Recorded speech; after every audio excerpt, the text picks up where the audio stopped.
안녕하세요. 제주도에 남편과 함께 카페를 운영하며 살고 있는 35살 여자입니다. 자상한 남편과 귀여운 딸아이, 우리 세 가족은 알콩달콩 행복하게 살고 있어요. 제가 제주도에 내려온 지 7년 정도 되는데요. 사실 27살이 되던 해 조금 이른 나이에 이혼을 경험하고 제주도에 내려왔어요. 혼인신고를 하지 않아서 이혼이라고 할 것도 없지만요. 지금은 재혼해 믿음직한 남편, 그리고 사랑스러운 딸아이를 케어하는 평범한 가정주부고요. 동시에 20대 여성으로 쇼핑몰 피팅 모델이라는 직업을 갖고 있죠. 남들이 말하는 소위 연예인 뺨치는 외모이지만 원래부터 이렇지는 않았답니다. 원래는 체력도 좋지 않고 운동을 싫어했어요. 관심을 두지 않았죠. 먹어대기만 하는 통에 제 몸은 99에서 100 사이즈를 입을 정도로 몸이 뚱뚱했죠. 이를 악물고 다이어트를 해 건강한 삶을 살게 된 계기가 있습니다.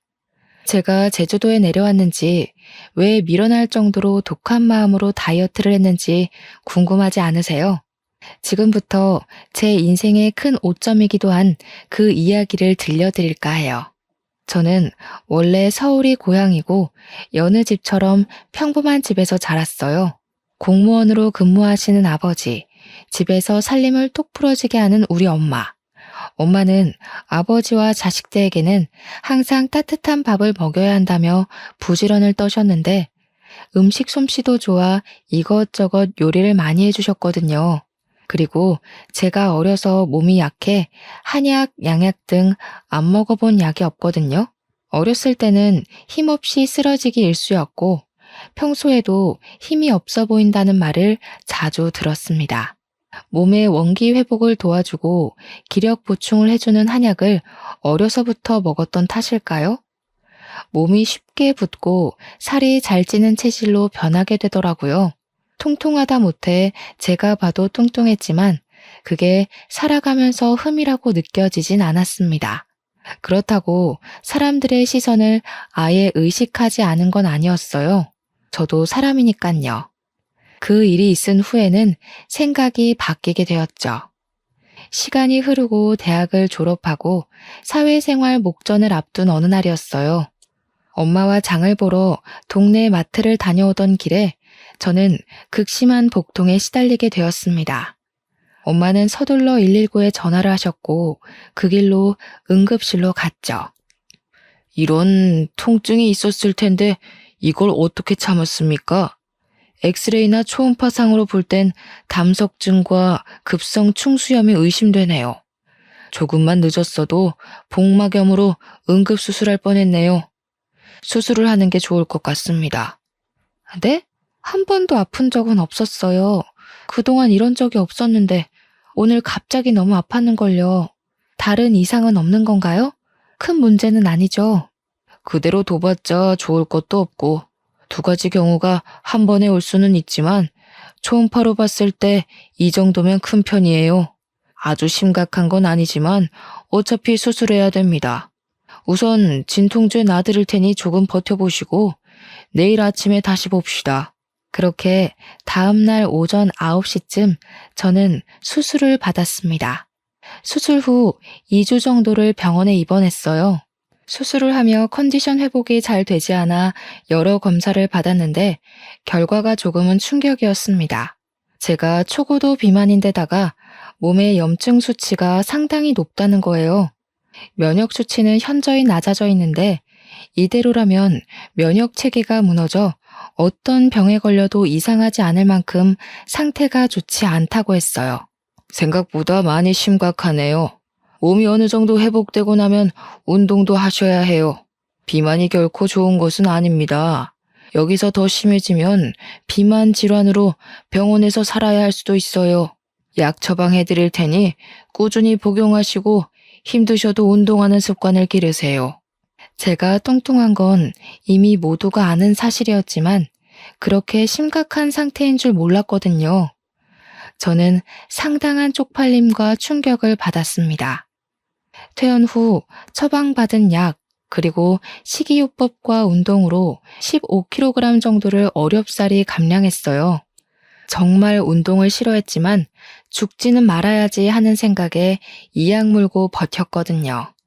날씬까지는 아니지만 남들이 말하는 통통한 몸을 갖게 됐죠. 그렇게 조금씩 건강관리를 하며 회사에 취직도 했습니다. 사회생활을 하다 보니 정말 예쁘고 몸매가 좋은 여자들이 많았어요. 딱 붙는 옷, 직장을 다니며 누구나 한 번쯤은 꿈꿔본 정장핏, 모델 같은 사람들, 44에서 55 사이즈의 적당한 굴곡을 가진 몸매는 저에겐 그림의 떡이었습니다. 매번 옷을 살 때면 빅사이즈로 사야 해서 여러 사이트를 찾아보고 겨우 몸에 맞는 옷을 구매할 수 있었죠. 점점 자존감을 잃어갈 때쯤 운동을 취미로 삼아보자 생각해 회사 내 등산 동아리에 가입했어요.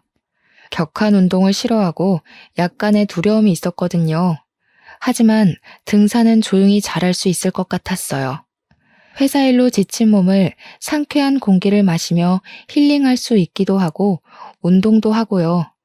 등산 동아리에 가입한 이후에도 저만 덩치가 커 보이는 것 같은 느낌을 받았습니다. 딱 붙는 옷, 색색의 예쁜 등산복을 입지 못한다는 사실에 우울감만 더 커져가고 있었거든요. 등산을 하다가 맨 뒤에서 처져도 동아리 회원들이 잘 챙겨주었는데 점점 지쳤는지 관심받게 날 무렵 마케팅팀의 한 직원이 저를 위로해 주더라고요. 그게 바로 전 남편이었습니다. 저에게 물을 건네며 힘들지 않냐며 같이 올라가지 않겠냐고 손도 잡아주고요. 그것을 계기로 연락처를 주고받아 점심시간에 같이 식사도 하고 커피도 마시며 가까워졌어요. 제가 평소에 건강관리를 하고 있는데 운동이 너무 어렵다며 고민을 이야기했죠.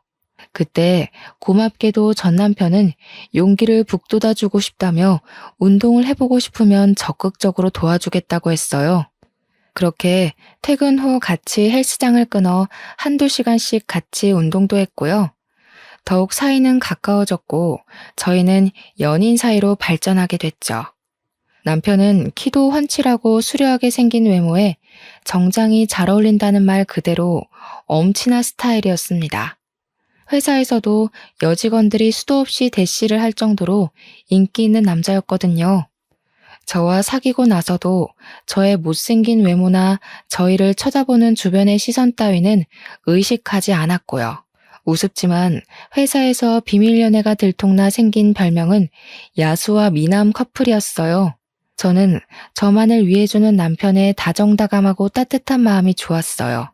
어쩌면 제가 바랬던 것일지도 모르지만요. 위로가 많이 됐던 것 같아요. 그렇게 1년 정도의 연애 기간 후 저희는 결혼을 하게 됐습니다.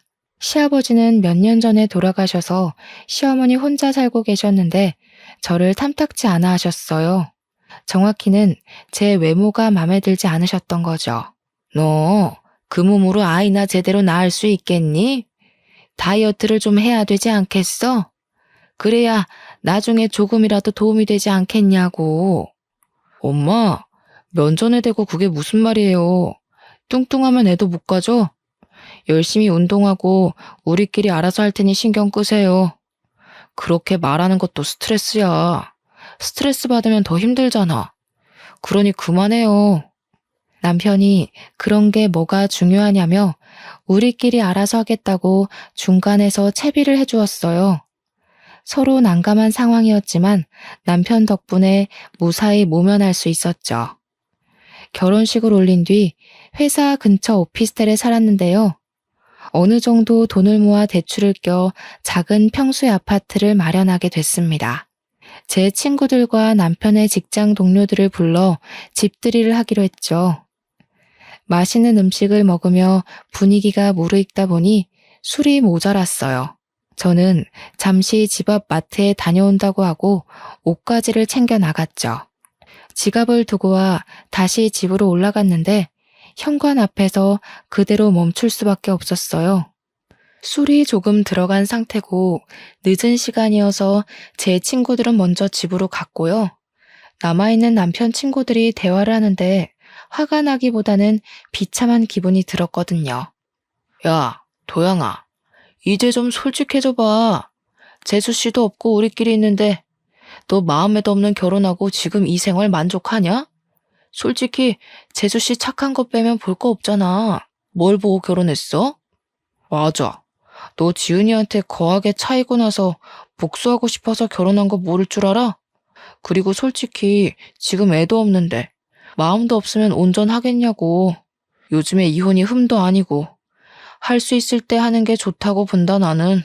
야, 너희들은 무슨 말을 그렇게 하냐? 그래도 미정이 심성이 착하고 고운 애야. 외모가 뭐가 중요해? 잘 살면 그만인데. 그리고 여기서 지은이 얘기가 왜 나오냐? 조심 좀 해. 말 나온 김에 조금 더 솔직해져 봐. 너 솔직히 지은이 아직도 못 잊고 있잖아.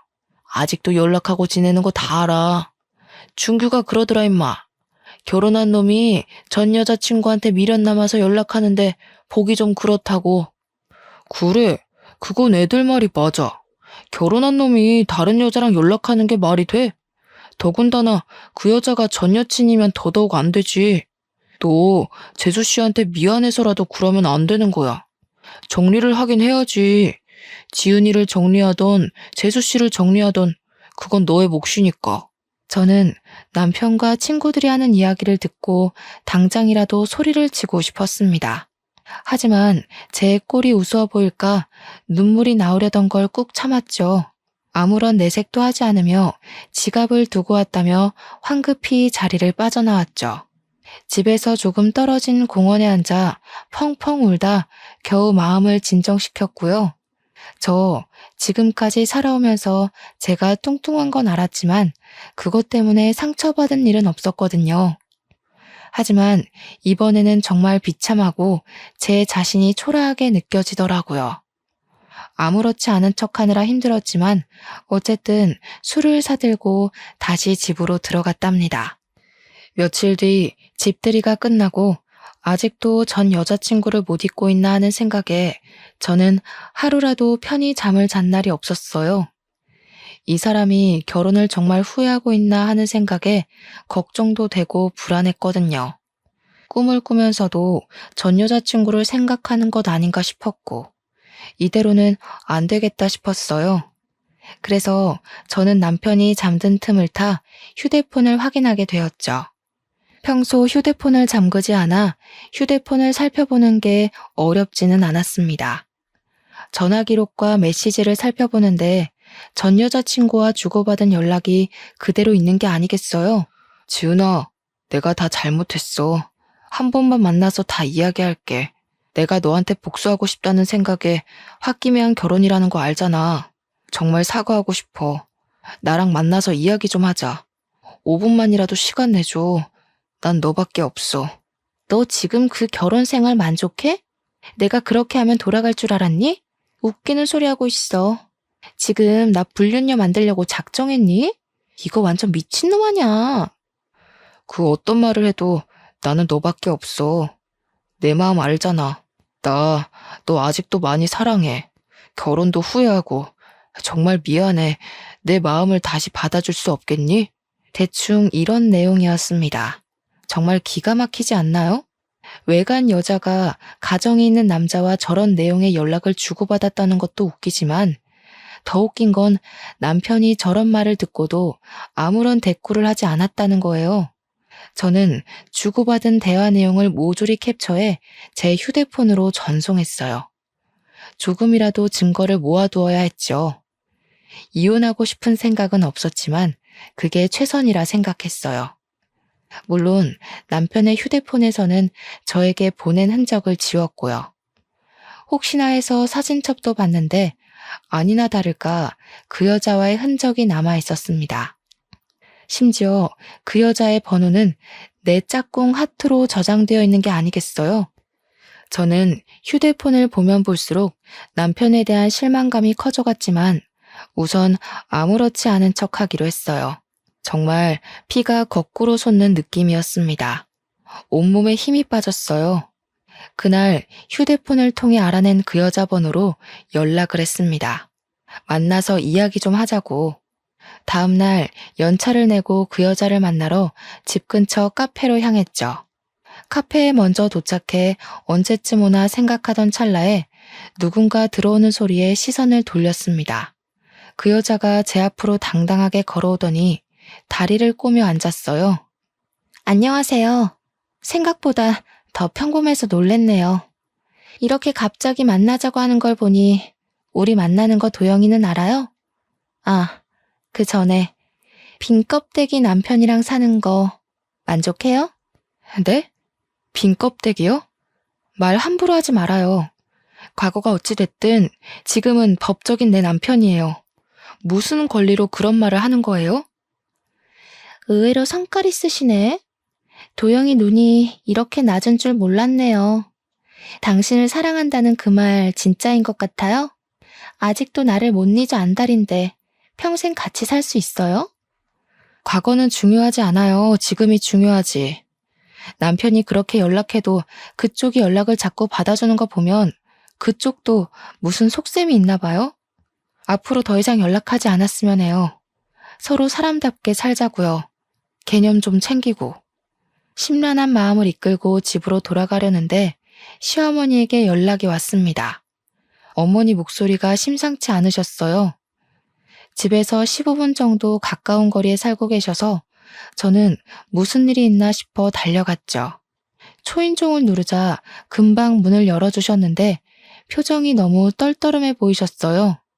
예, 너 연차 써서 집에 있다길래 얘기 좀 하려고 불렀다. 너네 결혼한 지 벌써 몇 년째니? 왜 아직도 아이 소식이 없어? 남편이랑 시댁에 잘하면 뭐하니? 정작 중요한 며느리 도리를 하지 못하고 있는데. 너네 부부 맞니?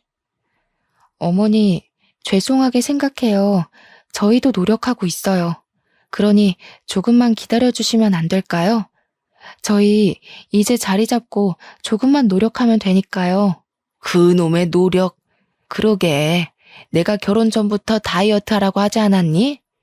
내가 남자여도 너 보기 싫을 것 같다, 얘. 누가 그런 몸뚱이를 좋아한다니? 그렇게 다이어트를 하라고 말을 했는데 듣지를 않으니 원. 미련 곰탱이도 아니고 정말. 어머니, 그래도 말씀을 너무 그렇게 하지 않으셨으면 좋겠어요. 저도 노력하고 있고요. 아이는 하늘이 점지해 주시는 거라는데 조급해봤자 좋을 게 없다고 생각해요. 사실 저희도 그렇게 급하게 생각하고 있지 않고요. 저 그만 돌아가 보겠습니다. 쉬세요. 어머, 얘 말하는 꼬락서니 좀 봐라. 네가 드디어 미쳤구나. 너 내가 이런 말 했다고 기분 나빠? 그러게, 내가 진작에 하란 대로 했으면 이런 일도 없잖니. 지나가는 사람들 붙잡고 물어봐라. 너의 그 뚱뚱한 몸을 누가 좋아하는지. 안 그래도 심란했는데요. 시어머니의 말을 듣고 제대로 빈정이 상해버렸어요. 남편에 대한 배신감과 그 여자에 대한 분노, 그리고 시어머니에 대한 원망으로 가득 찼고 저는 그날로 운동을 하기로 마음먹었습니다. 저도 직장을 다니는 터라 주간에는 근무를 해야 했어요. 그래서 새벽에 2시간 정도 일찍 일어나 스트레칭과 조깅을 했습니다. 퇴근 후에는 남편과 다니던 헬스장에 1:1 PT 이용권을 끊어 운동을 했고요. 남편은 제가 운동을 한다니 적극적으로 도와준다더군요. 거절할 이유가 없던 저는 건강관리를 한다는 명목하에 다이어트 한약과 온갖 영양제를 몸에 쏟아붓기 시작했어요.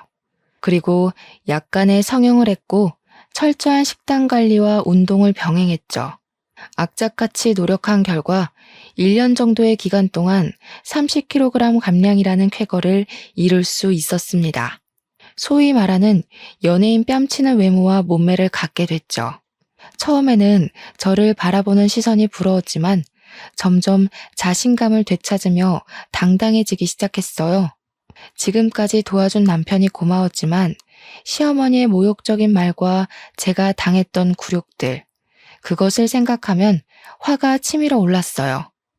용서도 안 됐고요.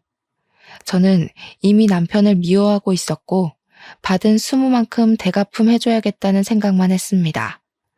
여전히 남편은 전 여자친구와 연락을 주고받고 있었거든요. 동창 모임이 있다며 나갔다 오면 꼭 외박을 했는데 안 봐도 비디오지 않나요? 이미 저로서는 남편에 대한 신뢰가 땅에 떨어질 대로 떨어진 뒤였죠. 아이를 가져야 한다는 명목으로 회사를 그만두고 살림에 전념하라던 시어머니의 말대로 저는 회사를 그만두고 자기 관리에 전념하기로 했어요. 물론 아이를 가질 마음은 절대 없었지만요. 말을 고분고분 듣는 며느리 코스프레를 하느라 여간 고생한 게 아니었습니다. 회사 일을 그만두니 적적하긴 했습니다. 그러던 저에게 어느 날 새로운 제안이 왔어요. 병원에 다녀오던 길이었는데 쇼핑몰 피팅 모델 일을 해보지 않겠느냐며 길거리에서 캐스팅을 당한 겁니다. 저는 한 번도 해보지 못한 분야의 일이었고 내가 과연 잘할 수 있을까 하는 의구심이 들었죠. 무모한 도전이다 생각하며 눈을 질끈 감고 우여곡절 끝에 첫 촬영을 마쳤어요. 반응은 폭발적이었고 저는 인터넷으로도 조금씩 유명세를 치르기 시작했고요. 제 덕분에 매출이 올랐다며 쇼핑몰 사장님이 돈을 더 챙겨주시기도 하셨어요. 얼굴이 이뻐진 탓에 사장님이 화장품 모델로 한번 해보라길래 딱 한 번 온라인 화장품 모델을 나갔거든요. 그런데 반응이 좋아서 화장품 모델까지 고정적으로 일하게 됐습니다. 처음에는 그저 이 상황이 얼떨떨하기만 했어요. 길을 지나가면 알아보는 사람도 생기고 자신감이 하늘로 솟구치고 있었죠. 덕분에 돈도 직장인 월급의 두세 배는 많이 벌 수 있었고 마음의 여유도 생겼습니다. 유명한 잡지사에 떠오르는 모델계의 샛별이라는 주제로 인터뷰하기도 했고요.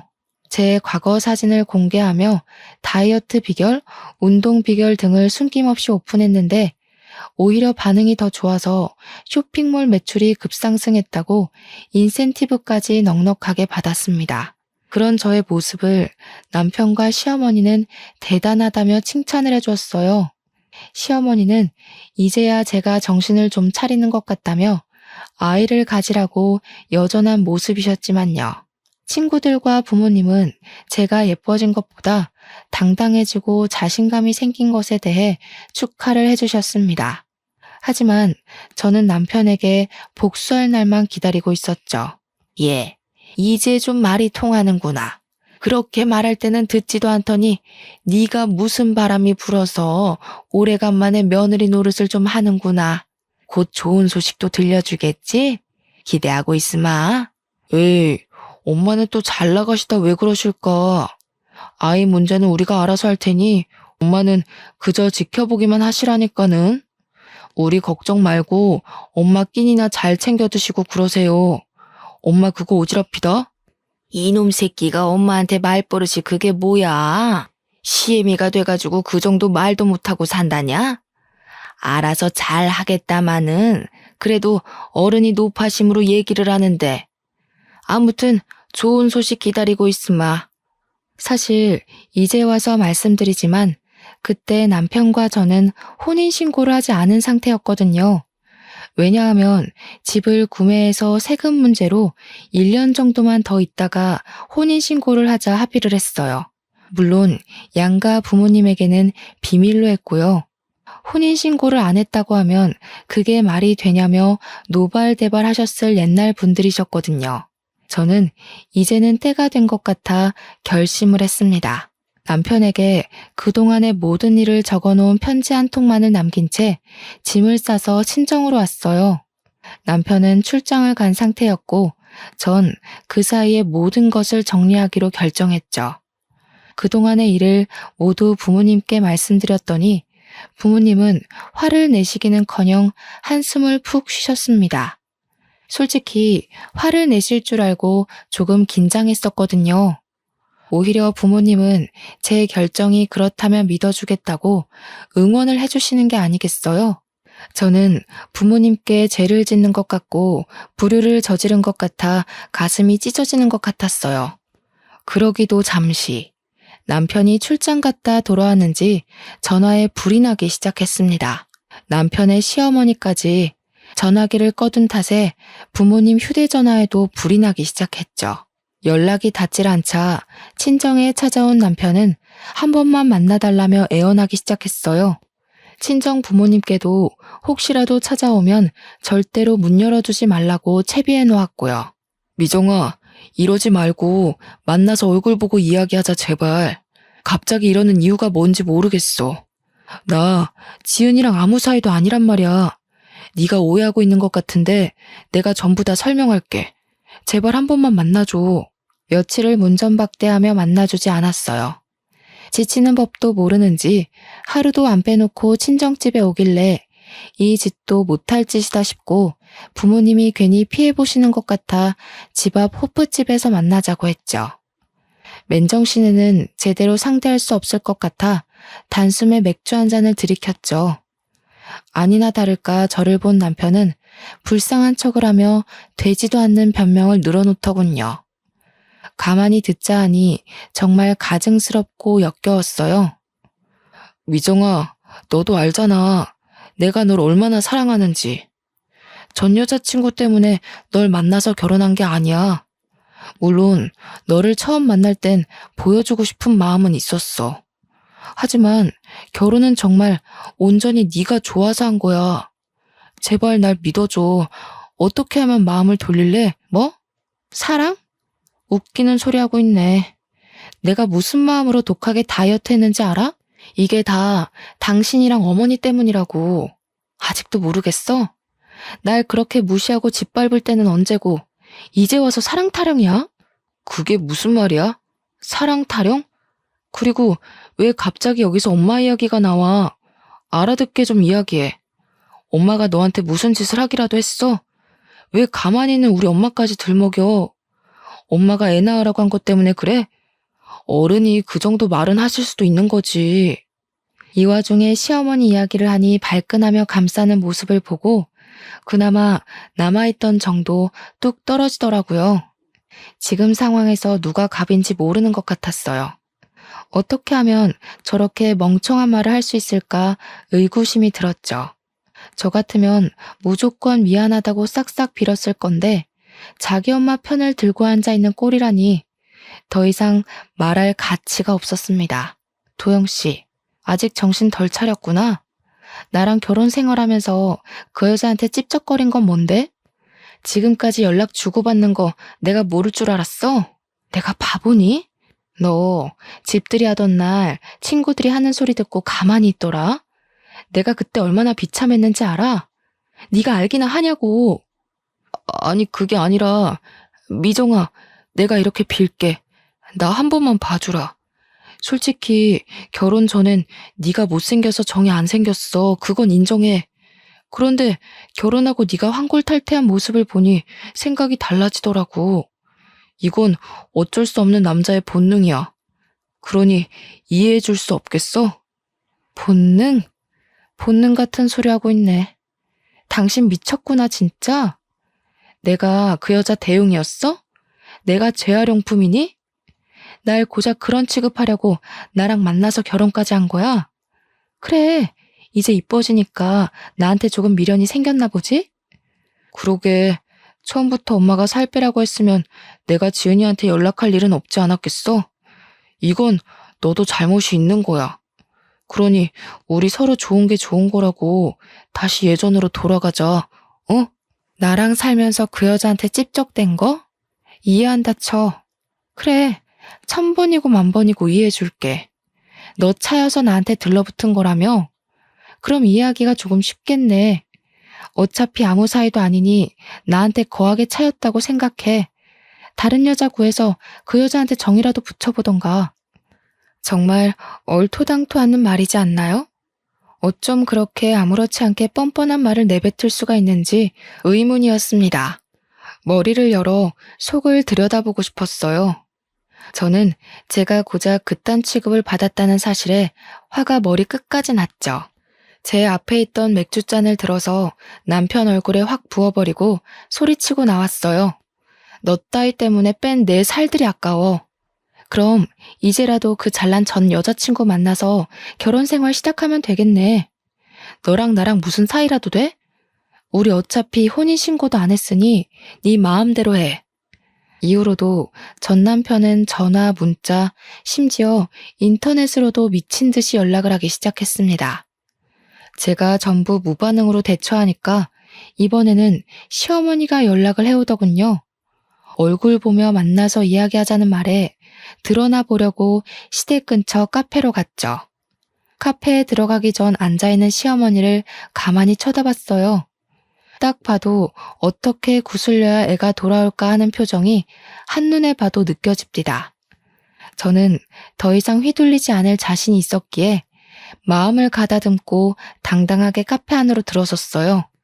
여차하면 머리채도 잡히겠구나 각오하고 예상하면서요. 잘 지내셨죠? 저는 도영 씨랑 이야기가 끝난 걸로 아는데요. 도영 씨한테 전해들은 이야기 없으신가요? 저한테 더 하실 말씀이라도 있으신가요? 설마 여기서 더 살 빼라는 말씀하시려고 온 건 아닐 테고. 예. 너는 정신이 있는 애니 없는 애니? 이혼이 그렇게 쉽니? 어떻게 종이에 띡 몇 자 끄적여 놓고 집 나가서는 이혼하자는 말이 그렇게 쉬워? 부부싸움은 칼로 물베기라지만 그래도 네가 이러면 안 되는 거야. 솔직히 네가 진작에 관리하고 남자 마음을 사로잡을 줄 알았으면 이런 일도 없었다. 쉽냐고요? 저한테는 쉽죠. 어려울 것도 없는데요. 말이 나와서 얘기하는데요.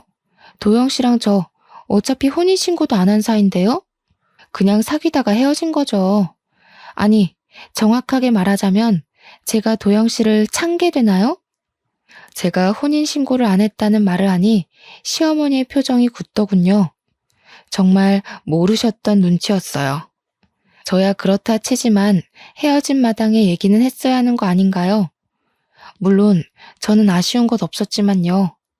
도영 씨가 혼인신고 이야기는 안 했나 보네요. 어머니, 아니, 아줌마, 뭔가 대단히 착각하고 계시나 본데 우리 아무 사이 아니거든요? 저한테 이래라 저래라 하지 마시고요. 댁네 아드님 간수나 잘하세요. 뭐? 아줌마? 야, 너 말 다 했어? 그래도 내가 너 시어머니였던 사람인데 어떻게, 뭐? 아줌마? 나 참 기가 막혀서. 너 가정교육을 그렇게 받았니? 네 부모가 그렇게 가르치던? 못생긴 거 잘난 우리 아들이랑 결혼시켜줬더니 은혜도 모르는 이 배은망덕한 것. 진짜 뭘 모르는 건 아줌마예요. 저기요, 댁 아드님이 나랑 같이 살면서 전 여자친구한테도 빌빌거린 거 모르세요? 나한테 와서 이럴 게 아니라 아드님을 잡으셔야지. 그리고 뭐? 교육? 그럼 그쪽은 교육을 참 잘해서 결혼하면 다른 여자한테 찝쩍대라고 가르쳤나? 앞으로 한 번만 더 연락하면 나도 가만히 안 있어요. 알겠어요? 아니, 얘는 뭘 그런 걸 가지고. 그러지 말고 내가 다 잘못했으니 다시 올라오거라. 도영이 어디에 한눈 못 팔게 잘 잡고 있을 테니까 나 믿고 다시 시작하자꾸나. 내 약속하마. 한 번만 더 찾아오면 간통죄던 상간녀 소송이던 고소할 겁니다. 정신적 피해 보상까지도요. 혼인신고만 안 했지. 주변 사람들은 이미 결혼식 왔다 갔고 집들이도 했고 집도 같이 샀고 그 사람들이 다 증인이에요. 어디 한번 물어볼까요? 버젓이 아내가 살아있는데 전 여자친구 못 잊어서 만나러 다니는 불륜남 어떻게 처리할지? 아니 미정아, 무슨 말을 그렇게 하니? 그러지 말고 내 이야기 좀 들어보렴. 내가 조금 전에는 흥분해서 막말을 했어. 실수했다 아가. 서로 살아가면서 실수를 한 번쯤 하길 마련이야. 서로 이해하며 넘어가 줄 수는 없겠니? 친척들 얼굴은 어떻게 보고 또 도영이가 망가져가는 꼴을 나더러 어떡하라는 소리니? 그건 아줌마가 알아서 하셔야죠. 그것까지 제가 신경 써야 될 이유가 있나요? 저한테 그렇게 살 빼라 애가져라 했던 분은 어디 가셨어요? 이제 주제 파악 좀 되셨으면 댁에 돌아가셔서 아드님 회초리를 치시던지 가둬놓고 패시던지 정신 좀 차리라고 해주실래요? 저는 더 이상 상대할 가치도 못 느꼈습니다. 그럴 힘도 없었고요. 잔뜩 소리를 치고는 연락하지 말라며 자리를 박차고 나왔어요. 너무 연락을 해대는 통에 저는 결국 휴대폰 번호를 싹 다 바꿔버렸죠. 친정집에 더는 찾아오지 못하도록 다른 지역으로 이사까지 갔고요. 정말 진절머리가 난다는 말이 이런 데서 나오나 봅니다. 다행히 그 뒤로 더는 찾아오지 않더라고요. 저는 서울에서의 생활을 정리하고 제주도로 터전을 옮겼어요. 모델 일을 하며 충분한 돈을 모았기에 제주도에서 좋은 풍경을 보며 여유롭게 생활하고 싶었거든요. 그동안 많이 힘들었고 마음의 안정을 되찾고자 노력했습니다. 그래서 제주도에 작은 정원이 딸린 전원주택을 사서 정착하게 되었죠. 제주도에서 잠시 휴식기를 가지며 저를 위한 여행을 시작했어요. 여행이라고는 별다를 것 없이 혼자 영화를 보기도 하고요. 서점에 들러 책을 사 카페에서 커피 한 잔을 하며 독서를 즐기기도 했고요. 탁 트인 바다를 보며 그림을 그려본다든지 사진을 찍는다든지 제주도 이곳저곳을 돌아다녔죠. 그러다 여행을 하며 자주 들리던 카페 사장님과 친분이 생겼습니다. 제가 은근 고지식해서 한 가지 메뉴에 꽂히면 그 메뉴를 파는 가게에서만 사 먹는 버릇이 있거든요. 그날도 어김없이 늘 먹던 메뉴를 주문하려고 했습니다. 늘 혼자 오시면서 같은 메뉴만 주문하시던데 이번에는 제가 추천 좀 드려볼까요? 저는 제가 먹던 것만 먹어서 어떤 게 좋은지 모르겠네요. 감사하지만 추천해 주실 만한 메뉴가 있나요? 무가당 주스만 드시길래 이번에는 달달한 커피 한번 추천해드리고 싶은데요. 따뜻한 바닐라 크림 라떼 어떠세요? 제가 제일 추천드리는 메뉴예요. 그 일을 계기로 카페에 자주 방문하며 사장님과 많은 이야기를 하게 됐습니다. 나이는 저보다 5살 많았고 원래 제주도가 고향인 사람이었습니다. 대화를 하다 보니 이야기를 경청해 주시는 모습이 마음이 참 따뜻한 사람인 걸 느꼈어요. 저에게 제주 생활을 하며 불편한 것이 있으면 얼마든지 터놓고 이야기하라고 해주셨고 실제로도 많이 챙겨주셨죠. 카페에 자주 방문하며 사장님과 많은 이야기를 나누게 되었는데요. 알고 보니 사장님은 저와 비슷한 아픔을 가지고 있더라고요.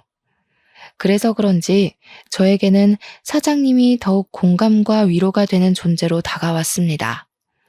저는 제주도에서 생활하며 여전히 모델 일을 꾸준히 하고 있었는데요. 어느 날 한 해외 잡지사에서 저를 인터뷰하고 싶다며 제의가 들어온 게 아니겠어요?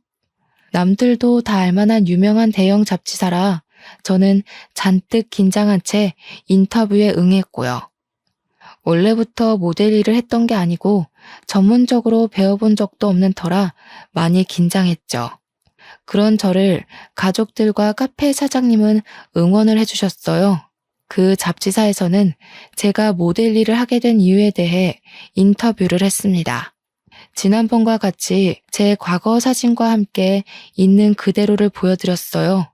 처음부터 원해서 갖게 된 직업은 아니지만 지금의 저를 있게 한 건 과거라고 하면서요. 결국 그 인터뷰가 계기가 되어 저는 이탈리아에서 열리는 패션쇼에 초대받게 됐습니다. 명품 브랜드는 아니지만 의류 화보도 찍게 되었고요. 제주도와 서울, 외국으로 가며 정말 바쁘게 2년 정도를 보냈죠.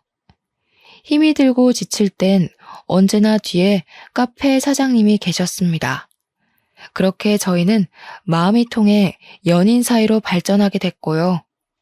그런데 뜬금없이 잊고 지냈던 사람이 저를 찾아왔습니다. 저의 소식을 접한 전 남편은 콩고물이라도 주워 먹고 싶었는지 제주도로 저를 찾아왔습니다. 바뀐 번호를 어떻게 알았는지 전 시어머니의 연락도 오고요. 여긴 웬일이야? 무슨 염치로 당신 여기로 오는 거야? 정말 나를 생각한다면 더 이상 찾아오지 말아야지. 내가 유명해지니까 탐이 나디? 미안하지만 더 이상 당신과 엮이고 싶지 않으니 그만 가줘. 나도 이렇게까지 하는 거 정말 싫어. 하지만 어쩌겠어. 이미 내 마음은 너한테 있는걸. 그러지 말고 우리 다시 잘해보자. 어머니도 그걸 바라시고. 같이 서울로 가서 예전처럼 행복하게 잘 살자, 미정아. 결국 아쉬워서 온 거겠지. 내가 예뻐지고 돈 많이 벌고 유명해지니까 그제야 며느리 취급하고 싶으시다던? 너는 또 뭔데? 난 더 이상 너희들 상대할 가치를 못 느끼겠으니까 험한 꼴 당하고 싶지 않으면 당장 꺼져. 뭐? 험한 꼴? 너희들? 너 정말 이렇게 나올래? 너 그 카페 사장이랑 무슨 사이야? 너 나 몰래 남자도 만났어? 이거 안 되겠네. 오냐오냐 해줬더니 아주 끝까지 기어오르네. 너야말로 험한 꼴 당하고 싶어? 좋은 말 할 때 순순히 내 말대로 해. 정말이지 등산 동아리에서 처음 만났던 그 다정다감했던 남편이 맞는지 의심스러웠어요. 정말 한순간에 눈빛이 변하는데 사람이 어떻게 저렇게 변할 수 있나 싶었다니까요. 하지만 저는 더 이상 겁이 나지 않았습니다. 꿀릴 게 없었거든요. 열차 끝난 뒤에 태워달라 하소연하면 무슨 소용이냐고요. 저는 마음을 다잡고 다시 한번 이야기했습니다.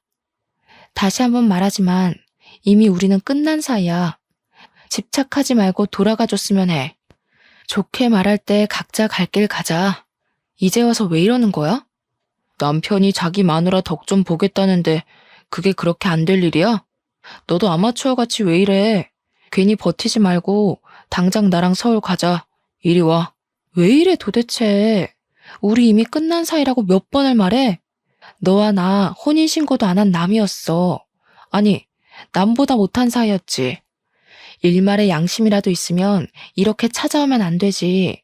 이거 나 놓으라고. 전 남편이 갑자기 제 손을 잡아 끌며 막무가내로 데리고 가려는 게 아니겠어요? 정말 이러다 무슨 일이 나겠다 싶었습니다. 점점 힘은 빠져가고 거의 전 남편에게 끌려가다시피 실랑이를 하고 있는데 카페 사장님이 나타나셔서는 남편에게 주먹을 휘두르셨어요. 사장님은 이게 무슨 짓이냐며 남편과 몸싸움을 하셨고 주민들의 신고로 경찰이 오고 파출소로 연행된 뒤에야 멈출 수 있었습니다.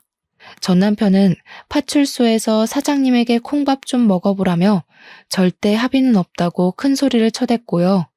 당사자였던 저는 제가 오히려 당할 뻔한 건데 사장님이 구해주신 거라고 말씀을 드리니 상황이 역전되어 그 사람은 저희가 합의를 해주지 않으면 꼼짝없이 철창에 갇혀 지낼 신세가 되었죠. 다시는 찾아오지 않고 연락하지 않는다는 조건으로 합의를 해주었고 사장님과 저는 터덜터덜 집으로 왔습니다. 사장님에게는 별다른 저의 이야기를 하지 않아서 이 상황에 대해 의문을 품고 계셨어요. 저는 미리 말하지 못해 미안하다며 그동안의 이야기를 전부 해드렸죠. 미정 씨, 그걸 왜 이제야 말하는 거야? 내가 그렇게 못 믿어왔어? 내가 마침 그 앞을 지나가지 않았으면 미정 씨 정말 큰일 날 뻔했다고. 왜 이렇게 사람을 불안하게 하는 거야? 왜 이렇게 사람을 걱정시키냐고. 죄송해요, 사장님.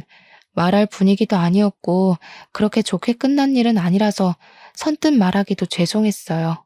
제 과거를 다시 생각하기도 싫었고요. 제가 과거를 이야기하면 사장님도 저를 안 좋게 생각하실까 봐. 미정 씨 참 미련하다. 이렇게까지 말하는데 모르겠어? 이제 알 때도 되지 않았나? 나 미정 씨 많이 좋아해. 난 앞으로 미정 씨가 내 눈앞에서 이런 위험한 일 겪는 거 못 참겠어. 이 상황에서 할 말은 아니지만 앞으로 남은 인생 나와 함께 걸어가 보지 않겠어? 사장님, 저를 그렇게 생각하고 계실 줄은 몰랐어요. 저는 아직도 제가 보잘것없다고 생각했는데 좋게 생각해 주셔서 감사해요. 든든한 제 편이 생겨서 기분이 좋네요. 앞으로도 잘해봐요. 그렇게 사장님과 저는 부부의 연을 이어가기로 했습니다. 가족들과 모여 식사를 하고 사진을 찍는 것으로 결혼식을 대체했고요. 지금까지 제주도에 정착하며 행복한 삶을 살고 있답니다. 작년에는 딸아이도 태어나 지금은 2살이 되었고요. 여전히 모델 일을 하고 있고 육아와 병행하려니 여간 힘든 게 아니지만 정말 행복하고 즐겁게 일하고 있답니다. 전 직장 동료의 말을 들어보면 전 남편은 이리저리 선을 보러 다니기 바쁘다더군요. 결혼해서 아이를 낳고 가정을 꾸려나가도 모자랄 나이에 어머니 등살에 떠밀려 선을 보러 다니는 꼴이란. 아무튼 이렇게 저는 과거를 뒤로한 채 행복하게 살고 있답니다. 물론 그때 그 일이 생각 안 나는 건 아니에요. 그것도 어떻게 보면 제 인생의 일부이기도 하니깐요. 그런 말이 있죠. 겉모습만 보고 판단하지 말라고. 세상을 살아가는 데 있어 정말 중요한 건 외형적인 모습이 아니라 그 사람의 내면인 것 같아요. 외모로 기준을 잡고 살아가다 보면 드넓은 세상에서 과연 무엇을 얻을 수 있을까요? 아름다운 외모를 가지고 있으면 누구나 그 외모를 사랑할 수 있지만 어떤 사람을 내 곁에 두느냐는 내 성격과 마음으로 결정하는 거라고 생각해요. 여러분도 사람의 겉모습만 보고 판단하지 마시고 그 사람의 깊은 내면을 들여다볼 수 있도록 조금만 노력하시면 이 세상 그 무엇보다 소중한 인연을 만나실 수 있으실 겁니다. 외모가 어떻든 간에 당신은 존재 자체만으로도 특별하고 사랑받는 사람이라는 걸 기억해 주세요. 저의 긴 사연을 읽어주셔서 감사드리고 행복한 일만 가득하셨으면 좋겠어요.